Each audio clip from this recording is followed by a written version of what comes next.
पद्धतीचं कृत्य केलं जातंय. दक्ष सर्वांना सांगतो घोषित करून, आता सुद्धा आणि याच्यानंतर सुद्धा शिवाचा कुठल्याही प्रकारचा भाग कोणत्याच यज्ञामध्ये राहणार नाही. आणि हे ऐकताच शिवाचे गण तिथून निघून जातात.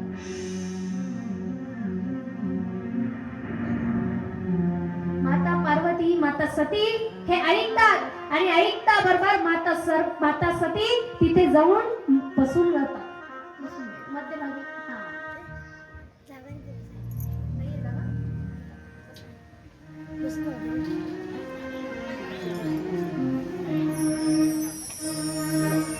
माता सती यांना फार घनघोरचा क्रोध उत्पन्न होतो. तो क्रोध घालवायचा तरी कसा? तो स्टँड उचलून ठेवा. तो तिथे ठेवा, मागे मागे मागे जाऊ.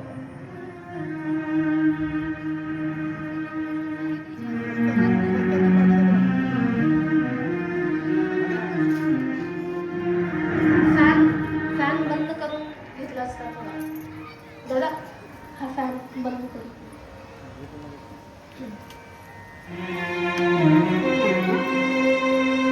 माता सती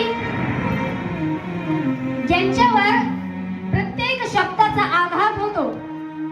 प्रत्येक शब्द माता सती ऐकतात, परंतु बोलायचं काय हे त्यांना उमजत नाही. का? त्रिलोकचे असणारे स्वामी, पृथ्वीच ज्यांच्यापासून निर्मित झालेली आहे आणि त्या पृथ्वीचाच ज्याला विस्तार करायचा आहे त्याचा भाग त्यात नाही. म्हणून माता सती खिन्न होतात आणि दुखी झालेल्या माता सती क्रोधामध्ये त्याच यज्ञाच्या मंडपामध्ये जाऊन बसतात. कठोर पद्धतीने बसतात आणि एक तल्लीन होतात, डोळे बंद करतात, एक चित्ताने तप करू लागतात आणि त्यांची स्वतःची योग अग्नी प्रज्वलित करतात. त्यांची स्वतःची योग अग्नी प्रज्वलित करतात. योग अग्नी प्रज्वलित करून ते स्वतःला तिथल्या तिथेच सगळ्या लोकांच्या समोर भस्म करतात. स्वतःच्या योग अग्नीने.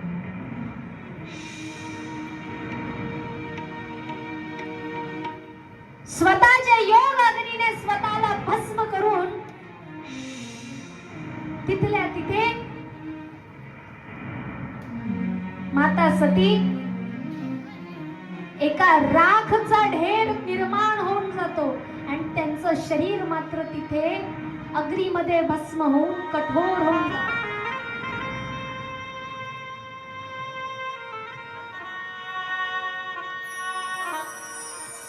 शिवगणांपर्यंत ही बातमी पोहोचते. नंदीपर्यंत ही बातमी जशी पोहोचते तसे सर्व शिवगण धिक्कार धिक्कार म्हणत म्हणत सर्व दक्ष प्रजापतीच्या यज्ञाची अवहेलना करत करत महादेवांकडे निघतात ही सर्व घटना सांगण्यासाठी.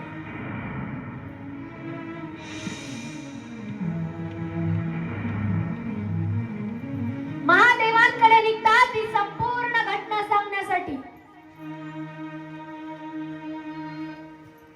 आणि जशी संपूर्ण घटना महादेवांच्या कानी पडते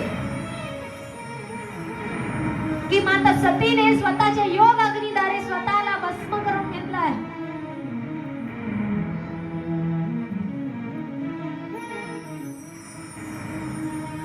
तसंच महादेव मात्र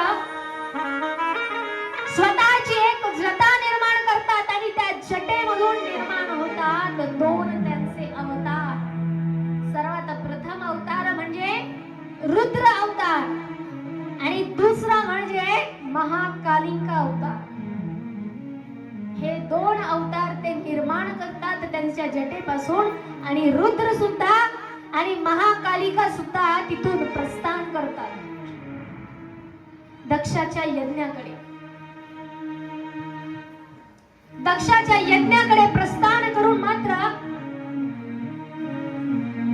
समस्त दक्षाच्या यज्ञाला उद्ध्वस्त करून टाकतात.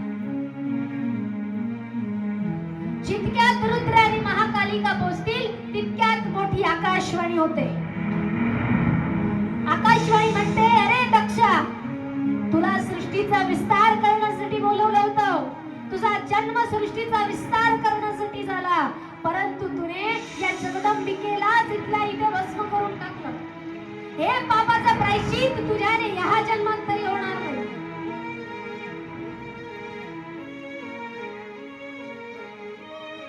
रुद्र येतात, महाकाली येतात, संपूर्ण दक्षाच्या यज्ञाला उद्ध्वस्त करतात. स्वतः मोठं शस्त्र घेऊन रुद्र दक्षाच्या शिराला छाटून टाकतात आणि दक्षाचा देह एका पलीकडे आणि शिर एका पलीकडे होऊन जातो. दक्ष शिर आणि धड वेगळं होऊन जात.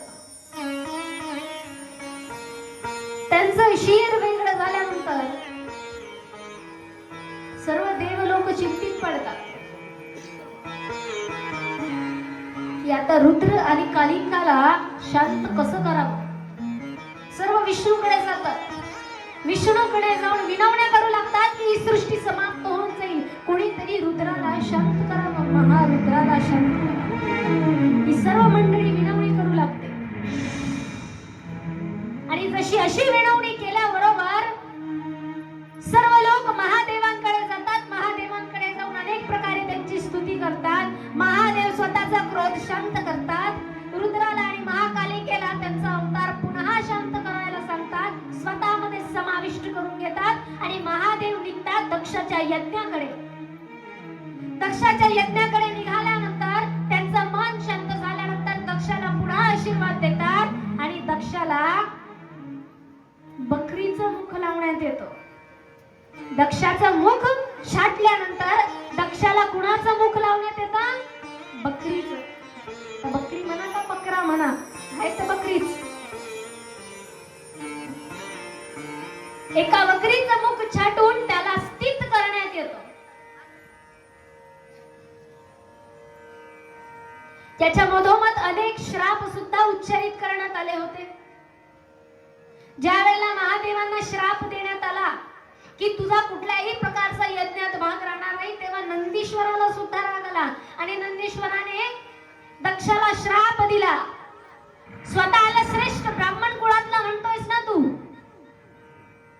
आतापासून पुढे जितक्याही ब्राह्मणांच्या पिढ्या निर्माण होतील ते सर्व ब्राह्मण कधीही दानच मागत फिरतील.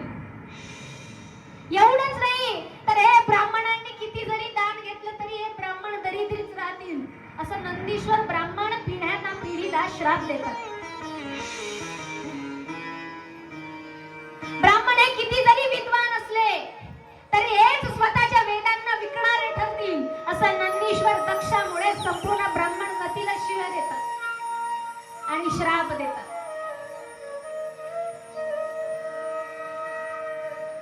पुढे चालून असंही म्हटलं जातं की महादेवांनी त्याला बकरीचं मुख स्थित केलं, त्याला जीवित केलं आणि पुढच्या यज्ञाला सुरुवात झाली आणि यज्ञ समाप्त झाला आणि पुढे सृष्टीच्या विस्ताराला सुरुवात झाली. दक्ष प्रजापतीचं मला असं वाटतं एकच मंदिर आहे भारतात. बहुतेक आम्ही कुठल्या तरी गावाकडे गेलो होतो, मला एक्झॅक्ट माहित नाही, नर्मदेची परिक्रमा करत असताना बहुतेक का कुठेतरी, मला जर माहित पडलं तर मी उद्या तुम्हाला नक्कीच ठिकाण सांगेल. तिथे लोक आशीर्वाद घेताना हात नाही जोडत, मे असा आवाज काढतात. सत्य आहे बरं, मी तुम्हाला उद्या ते ठिकाण प्रॉपर सांगते. पण दक्ष हा पूजनीय नव्हताच, कारण दक्षामध्ये भरलेला होता अभिमान, प्रजापती पदाचा अभिमान आणि अनेक पद्धतीचा अभिमान. हा दक्ष प्रजापतीमध्ये भरलेला होता. तिथे पुढे सृष्टीचा विस्तार होतो, अनेक प्रकारच्या कथा येतात. परंतु आता आपल्याला आपल्या पुढच्या कथा भागाकडे वळायचं आहे. तत्पूर्वी आपण एक भजन घेऊया.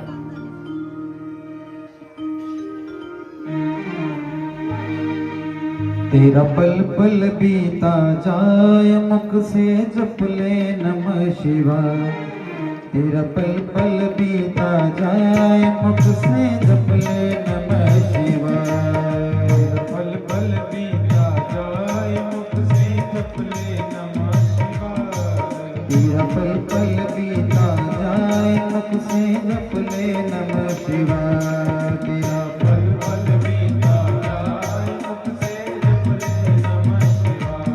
ओम नमः शिवाय। ओम नमः शिवाय। नमः शिवाय।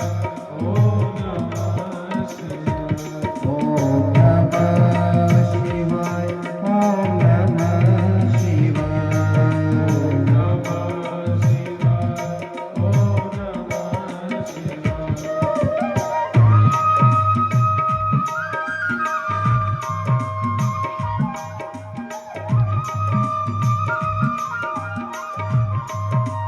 हरि बोल।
तेरा पल पल बीता जाए मुख से जप ले नमः शिवाय। पल पल बीता जाए मुख से जप ले नमः शिवाय। ओ ये दुनिया पंछी का मेला समझो उड़ जाना ही अकेला। पंछी का मेला समझो उड़ जाना है अकेला। ओ ये दुनिया पंछी का मेला समझो उड़ जाना ही अकेला। दुनिया पंछी का मेला समझो उड़ जाना है अकेला। तेरा तन मन सासन जाए मुख से जप ले नमः शिवाय। तेरा तन मन साथी जाए मुख से जप ले नमः शिवाय। तेरा तन मन सासन जाए मुख से जप ले नमः शिवाय। तेरा तन मन साथन जाए मुख से जप ले नमः शिवाय। ओम नमः शिवाय। ओम नमः शिवाय। ओम नमः शिवाय। ओम नमः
बसून घ्या.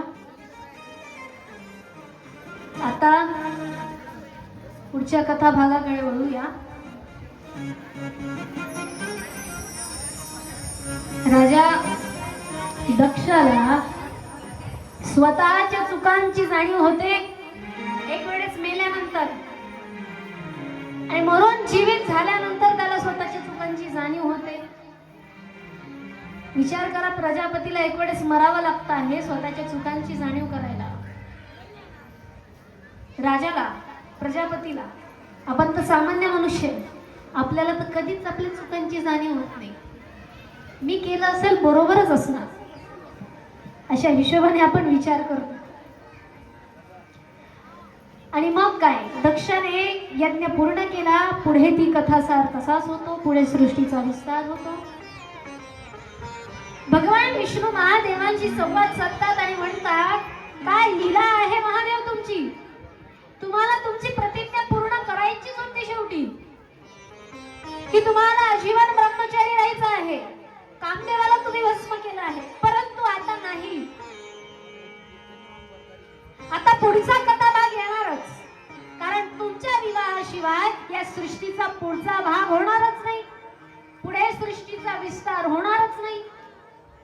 काहीशा अडखळलेल्या गोष्टी आहेत आमच्या चरित्रातल्या, असं भगवान विष्णू म्हणतात, त्या सुद्धा तुमच्या विवाहानंतरच पूर्ण होतील. आणि मग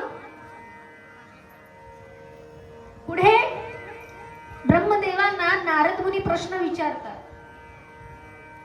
आणि म्हणतात की नेमकं महादेवांनी विवाह केला तर केला कसा, आणि कुणाशी आणि कसा झाला आणि कोणत्या पद्धतीत झाला, ही लीला ऐकण्याला आम्हाला खूप आनंद होईल, असं नारद मुनी ब्रह्मदेवांना विचारतात. आणि आता ब्रह्मदेव सांगतायत,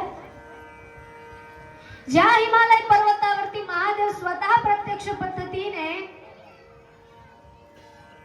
आराधना करायचे, तपश्चर्या करत असायचे, राम नाम जाप करायचे, तोच पर्वत म्हणजे हिमवान. असा असलेला तो हिमवान जो फार साक्षात पुण्यमयी होता, आणि त्याची पत्नी म्हणजे मेना.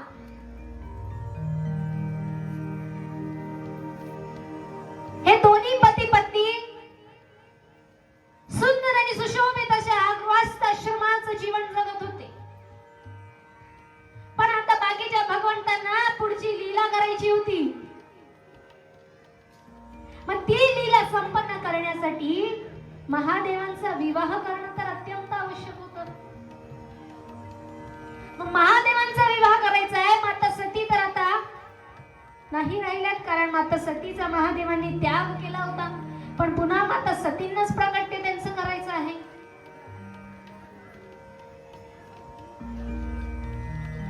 मग त्यावेळेला करणार तरी काय, म्हणून हिमवान आणि मेना यांच्याकडे ब्रह्मदेव सांगतात की नारद मुनी तुम्ही स्वतः गेले होते, आणि त्यांना मार्गदर्शन करतात जगदंबिकेची उपासना करण्यासाठी, माता उमाची उपासना करण्यासाठी. माता उमाची ते दोघेही मिळून एका ठिकाणी जाऊन उपासना करतात, तपश्चर्या करतात. माता उमा प्रगट होते, आणि माता उमा प्रगट झाल्यानंतर त्यांना वरदान काय हवंय अशा प्रकारची मागणी करते. हिमवान म्हणतो, तुम्ही आमच्या पुत्रीच्या स्वरूपामध्ये जन्माला यावं अशी आमची अपेक्षा आहे. माता उमा म्हणतात, नक्कीच तुमची अपेक्षा पूर्ण होणार, तुम्हाला हे वर प्राप्त होणार. आणि माता तथास्तु म्हणून अंतर्धान होतात. त्यांना आशीष प्राप्त होतो. हिमवान आणि मेना हे प्रस्थान करतात. सर्वात प्रथम मेनाला एक पुत्र प्राप्त होतो, त्याचं नाव असतं मेनाक. त्यानंतर मात्र मेनाला एकदम सुंदर अशी पुत्री प्राप्त. ही दुसरी कुठलीही पुत्र नसून साक्षात जगदंबिका उमा माता असते. आणि आता तिचं नाव ठेवण्याची गोष्ट येते.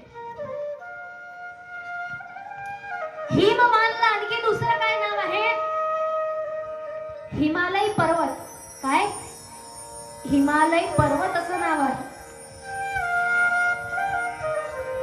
पर्वत असं म्हटलं जातं जो उंच आहे, जो टोकदार आहे, जो सर्वांवरती छायाच्या स्वरूपामध्ये उपस्थित आहे, किंवा त्या पर्वतामुळे अनेक वनस्पती, बीज, औषध्या निर्माण होतात.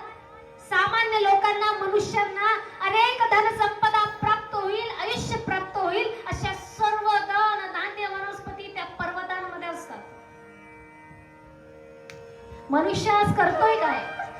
एक एक पर्वताला खोदून काढतो आहे स्वतःची सिमेंटचे घर बांधण्यासाठी. आता तुमचंच काय, माझंही घर सिमेंटच आहे, तो काही प्रश्न नाही. पण पर्वत खोदणे म्हणजे या सृष्टीचा समतोल बिघडवण्यासारखं होतं. हा तोच पर्वत असतो ज्याने या पृथ्वीचं ऑक्सिजन लेवल मेंटेन राहतं. हा तोच पर्वत आहे ज्याने सूर्याचा समतोल राहतो, सूर्यप्रकाश आपल्यापर्यंत किती पोहोचावं हे निर्मित राहतं. आणि भारतातला सर्वात श्रेष्ठ असणारा, काय तर जगातला आणखी सर्वात श्रेष्ठ मानला जाणारा माउंट एव्हरेस्ट नंतर माउंट हिमालयस म्हणजे हिमालय पर्वत असा आहे. ज्या हिमालयात आज सुद्धा हजारो वर्ष झाले तपश्चर्या करणारे साधू संन्यासी उपस्थित आहेत, पण जे कधी कुणाला दिसणार नाही, कुणी तिथपर्यंत पोहोचूही शकणार नाही. जो गेलेला आहे तो वेळाच होऊन आलेला आहे. अशा पद्धतीचं ते हिमालय पर्वत आहे. असे असे साधू संन्यासी आहेत ज्यांना हेही माहित नाही की राम अवतारही होऊन गेला आणि कृष्ण अवतारही होऊन गेला, पण त्यांना कुणी आजपर्यंत पाहिलं नाही. असं ते एवढं मोठं असलेलं हिमालय पर्वत आहे. आणि त्याच हिमालयाची पुत्री म्हणजेच तिचं नाव पर्वताची ती पुत्री आहे म्हणून तिचं नाव पार्वती असं ठेवण्यात येतं. काय? पार्वती. ओरिजिनल नाव पर्वती असं नाव आहे. पर्वताची पुत्री पार्वती, पण प्रोनाउन्सिएशन म्हणजे उच्चारण करत असताना ते पार्वती असं आपल्या भारताच्या अलीकडे पडलेलं आहे. आपल्या शब्दांमध्ये बहुतांश वेळेला आपण ज्या ठिकाणी राहतो, ज्या ठिकाणी जन्म होतो, त्या ठिकाणामुळे आपल्या शब्दांचे उच्चारण सुद्धा तसे तयार होतात. आता आपण जळगावचे लोक, अळ आपल्याला बोलताच येत नाही, ते पुण्याकडचे लोक आपला अपमान करतात. अळ अळ ना, नळाचा अळ हे जमतच नाही. आपण नळ जड, आम्ही जळगावचे, आपण हेच बोलणार का?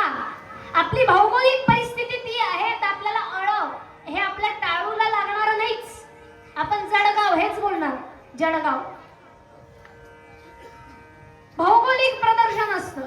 यूपी आणि बिहारचे लोक वला कधीही ब बोलतात. आपण म्हणतो ना, मला काहीतरी वादा दे, काहीतरी वादा कर. हिंदीमध्ये कुछ तो भी मैं तुमसे वादा चाहता हूं, ते लोक वादा म्हणतात त्याला. त्यांच्याकडे व बोलताच येत नाही त्यांना, ते वला बच म्हणणार. तसंच नेपाळचे लोक सुद्धा वला ब म्हणणार. बिहारचं ओरिजिनल नाव विहार आहे. काय नाव आहे? विहार. जिथे गौतम बुद्ध जन्माला आले म्हणून त्याचं नाव विहार पडलं. पण त्या लोकांना व नाही येत बोलता, त्यांना ब बोलता येतो म्हणून ते झालं बिहार. काय झालं? बिहार. भौगोलिक परिस्थितीनुसार आपल्या शब्दांचे उच्चारण बदलत असतात. म्हणून पर्वतीचं झालं पार्वती आणि माता पार्वतीचं नामकरण करण्यात आलं. माता पार्वतीचं नामकरण झालं आहे ज्या जगदंबिकेच्या शक्तीमुळे सृष्टी निर्माण होते, जिच्या शक्तीमुळे सृष्टीचं पालन पोषण होतं, जिच्या शक्तीमुळे या सृष्टीचा संहार होतो, ती शक्ती किती सुंदर असेल. काही काही वेळेला आपण म्हणतो की अरे या मुलीचे नाक डोळे किती छान आहे, ती किती सुंदर आहे, ती किती गोरी आहे. आता आपल्याकडे असं आहे की जो गोरा असेल त्यालाच आपण सुंदर म्हणू. माय किती गोरी आहे, मग काय लोक कुठे गेले? असं नसतं. कृष्ण सावळा, राम सावळा, महादेव सावळे. तेही भारताच्या भौगोलिक परिस्थितीनुसारच होतं. महाराष्ट्रात तुम्हाला अति गोरे लोक मिळणारच नाही, मीडियम वर्णाचे लोक मिळतील. काश्मीर आणि त्या भागाकडे, पंजाबकडे गोरे पान लोक मिळतील आणि साऊथ इंडिया मग आपण काही ज्या ठराविक लोकांना म्हणतो, बापरे ईश्वराने काय रूप दिलं आहे, किती सुंदर आहे, डोळे काय सुंदर आहे, नाक काय सुंदर आहे. विचार करा, अशा लाखो करोडो कोट्यावधी सुंदर लोकांना निर्माण करणारा ईश्वर किती सुंदर असेल. मी अगोदरच बोलली, भगवंताने ईश्वराने निर्माण केलेल्या दोनच गोष्टी सर्वात अभूतपूर्व आणि सर्वात सुंदर आहे. सर्वात पहिली रचना म्हणजे ही पृथ्वी, जी अलौकिक आहे. आजपर्यंत सुद्धा लोक समुद्रात गेले ना तर त्यांना समजणार नाही, एवढे अनेक प्रकारचे क्रिएचर आहे. आणि दुसरी रचना जिला कधी कोणी समजू शकत नाही आणि जी अलौकिक आहे ती म्हणजे स्त्री. ती म्हणजे महिला, स्त्री. भगवंताने निर्माण केलेल्या, रचित केलेल्या या दोनच गोष्टी सर्वात अमोलिक आहेत. पहिली म्हणजे पृथ्वी आणि दुसरी म्हणजे स्त्री. तिचं स्वरूप, तिची रचना कुणालाही समजणार नाही. एवढी पवित्र असलेली रचना एखाद्या स्त्रीची आणि या पृथ्वीची आहे. आणि अशाच पद्धतीने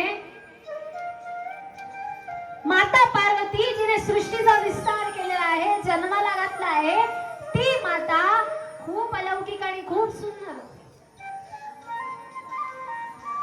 ती ज्या असाधारणशा गोष्टीला हात लावायची, तिच्यामध्ये सुद्धा अनेक प्रकारचा आनंद निर्माण व्हायचा.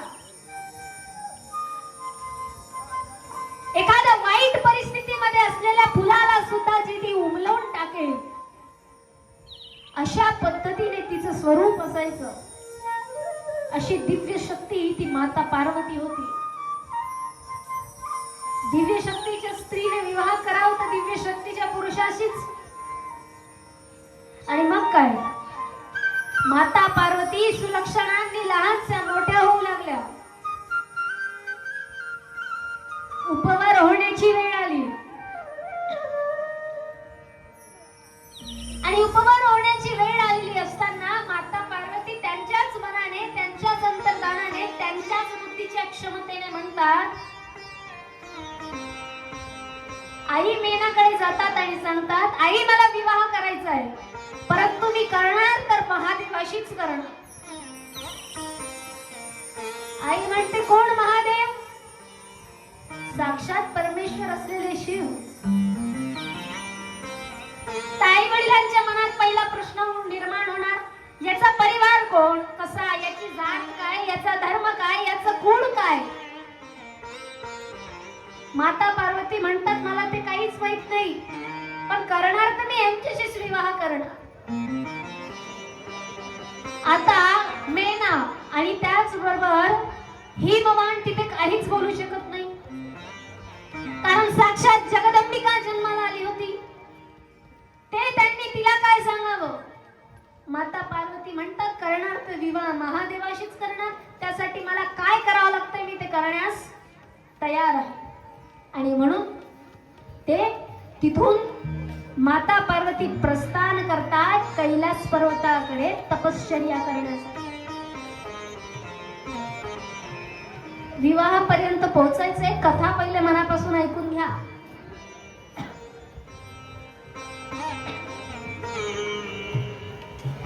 पण महिला ते एकदम कमीत कमी सजून आल्या आहे. क्वचितच महिलांनी सुंदर सजून आल्या आहे. लग्नातली साडी घातली की नाही? हा हा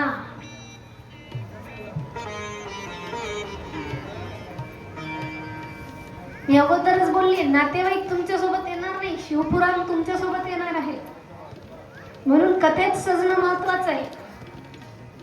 जनतेला दाखवण्यात, लोकांना दाखवण्यात की माय मी किती तोड्याचं सोनं घातलंय, हे देवाला सांगायचं, तुझ्या कृपेने मला इतकं सोनं भेटलंय, तुलाच दाखवणार. नातेवाईकांना दाखवून काय जडवायचं? ते आणखी नजरा लावतील. त्याच्यापेक्षा देवा तुझी प्रार्थना करायला आलेली पा काय काय घालून आली आहे, नटून कुठून आली आहे. तू मला निर्माण केलास, तुझी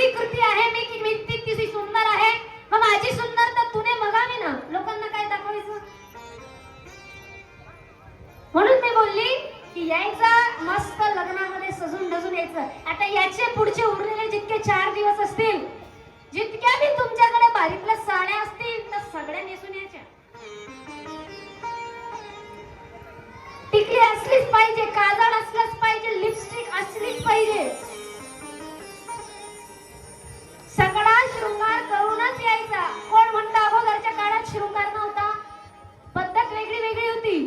स्त्रीचं देह आहे, स्त्रीने शृंगार करावा, प्रत्येक पुरुषानेही तितकाच शृंगार करावा. ईश्वरासाठी शृंगार करत आहोत आपण. कोणी किती जरी म्हटलं अरे वरवरची सुंदरता, तुला काय घेणं घेणं आहे? आम्ही सजता परमेश्वरासाठी, तू कोणाला बोलणार? माता पार्वती तपश्चर्येसाठी जातात. माता पार्वती तपश्चर्येला बसले आहेत. फार कणखोर अशी तपश्चर्या. नवरात्रीच्या 9 दिवसांमधून दुसरी माता असते. खरं तर मी नवरात्रीच्या 9 देवे सुद्धा समजवते, पण ते पुढे जसा कथा भाग वाढेल त्या हिशोबाने मी सांगेल. नवरात्रीतल्या 9 देवांपैकी नवरात्रीतल्या दुसऱ्या देवीचा अवतार म्हणजे माता ब्रह्मचारिणी. कुठली? ब्रह्मचारिणी. हा तोच अवतार मानला जातो. माता पार्वती ज्या वेळेला पती स्वरूपामध्ये प्राप्त करण्यासाठी तपश्चर्या करायला बसल्या आहे, ते तपश्चर्या करता आहेत. त्या तपश्चर्या करता आहेत. त्यांच्या अंगावर पूर्ण धूळ माती वारूड जमा होऊन गेला आहे. सुरुवातीची तपश्चर्या ते फळ खाऊन पूर्ण करतात. नंतर पाणी पण सेवन करतात. काही कालखंडाने फळाचाही त्याग करतात. बेलाचे पत्र सेवन करतात, फक्त बेलाचे पानं. नंतर बेलाचे पानं खाऊनही तपश्चर्या करत नाही. नंतर केवळ राख खातात. मग नंतर राखही नाही खात आणि पूर्णपणे कडक असणारी तपश्चर्या माता पार्वती तिथे पूर्ण करतात. आणि या तपश्चर्यामुळे शेवटी महादेवांना, बोळ्या शंकराला तिथे प्रकट व्हावं लागतं. माता पार्वती म्हणतात की हे ईश्वरा, तुम्ही मला दर्शन दिलं, मी धन्य झाली. महादेव म्हणतात काय वर मागायचं आहे, तुम्ही मागा देवी. माता पार्वती म्हणतात मला तुम्हाला पतीच्या स्वरूपात स्वीकारायचं आहे, पण तत्पूर्वी मी तुमची सेवा करू इच्छिते. महादेव म्हणतात पतीच्या स्वरूपात प्राप्त करणं इतकं सोपं नाही. आणि पुन्हा महादेव डोळे बंद करून त्याच ठिकाणी ध्यानस्थ अवस्थेत चालले जातात. एवढ्यानेही माता पार्वतीला पतीच्या स्वरूपामध्ये महादेव मिळत नाही. रोज सकाळपासून उठावं, महादेवांची सेवा करावी, त्यांच्या अंगावरती लागलेलं धूळ जळमाट वरवर साफ करावं, पुन्हा निघून जावं, त्यांच्या आजूबाजूला स्वच्छता निर्माण करावी जावं. अशा अनेक कालखंड मोजले गेले, तरी महादेव प्रसन्न व्हायला तयार नाही. शेवटी पुन्हा त्यांना मनवायला ब्रह्मदेव, विष्णू भगवान हे सर्व मंडळी जातात. विनंती करतात की माता पार्वती, तुमची एवढी सेवा करतायत, आता तरी प्रसन्न व्हा. महादेव तयार होतात, हो म्हणून देतात. माता पार्वती स्वतःच्या महलाकडे प्रस्थान करतात आणि महलाकडे निघाल्यानंतर आई वडिलांना सांगतात की महादेवांनी हो म्हटलं आहे मला विवाहासाठी. सर्व आनंदित होतात, सर्व प्रसन्न चित्ताने विवाहाची तयारी करू लागतात. पण तयारी करू लागल्यानंतर सुद्धा महादेवांच्या मनामध्ये काहीतरी खुमखुमी होतीच. म्हणून महादेव सप्त ऋषींना माता पार्वतीकडे पाठवतात. कुणाला? सप्त ऋषी. सप्त ऋषींना पाठवल्यानंतर सप्त ऋषी महादेवांच्या बद्दल अनेक वाईट साईट गोष्टी बोलू लागतात. अहो माता, कुणाशी विवाह करताय? तो व्यक्ती दिसायला तरी स्वच्छ आहे का? स्मशानामध्ये लोळतो, प्रेत भूतांमध्ये राहतो, तो पिशाचांमध्ये राहतो, अधम जातीच्या लोकांबरोबर जेवण करतो, त्यांच्या सोबत एकटा बसून तो सेवन करतो. त्याच्या शरीरावरती मृगाचं मांस आहे, मृगाची कातडी त्याने धारण केलेली आहे. वाघाच्या चर्मावरती तो आरूढ झालेला असतो. त्याच्याकडे सोनं नाही, चांदी नाही, झोपण्यासाठी रेशमी गत्ता नाही, महालातले सुख सुविधा नाही, दास्या नाही, काहीच नाहीये त्याच्याकडे. त्याचे गण आहेत पण त्याच्या गणांना मराठी भाषा, मी मराठी बोलते पण त्याला मनुष्याची भाषा सुद्धा बोलता येत नाही. अ अ उ उ त त फ फ करणारे अशा पद्धतीचे गण आहेत. कुणी लंबा आहे, कुणी फुटका आहे, कुणाला 2 चेहरे आहेत, कुणाचं लटकलेलं तोंड आहे, कुणी उलटा चालतो, कुणी आडवा चालतो, असे विचित्र विचित्र प्राणी आहेत. त्याच्याशी विवाह करण्यात तथ्य नाही.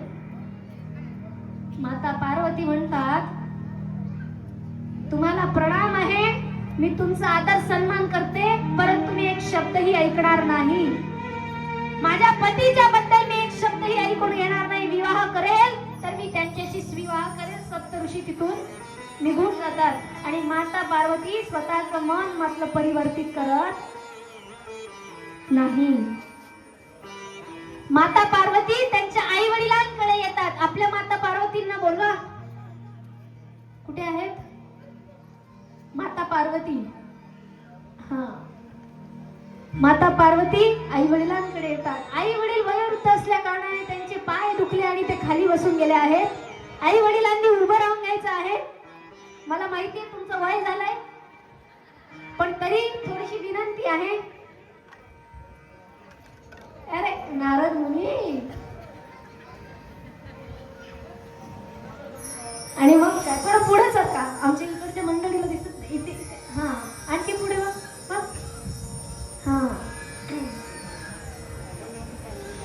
आणि सुंदर लक्षणांनी सुशोभित असलेल्या आमच्या माता पार्वती आई वडिलांकडे येतात. तर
आता काय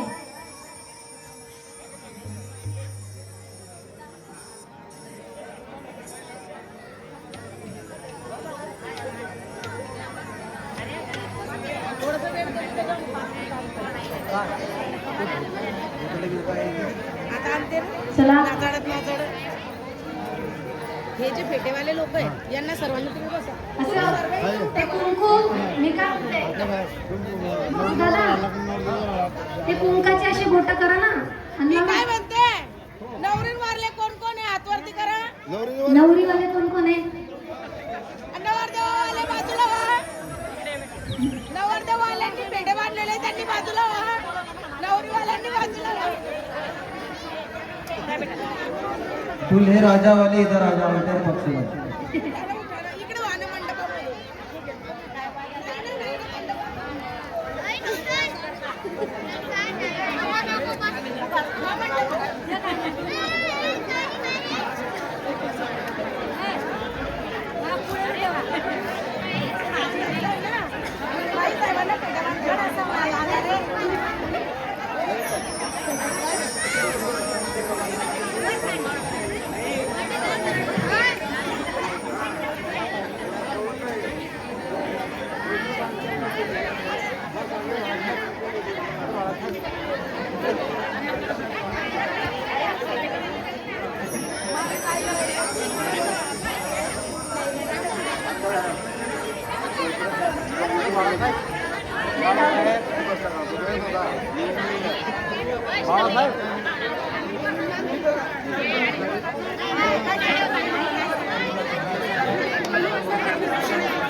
चला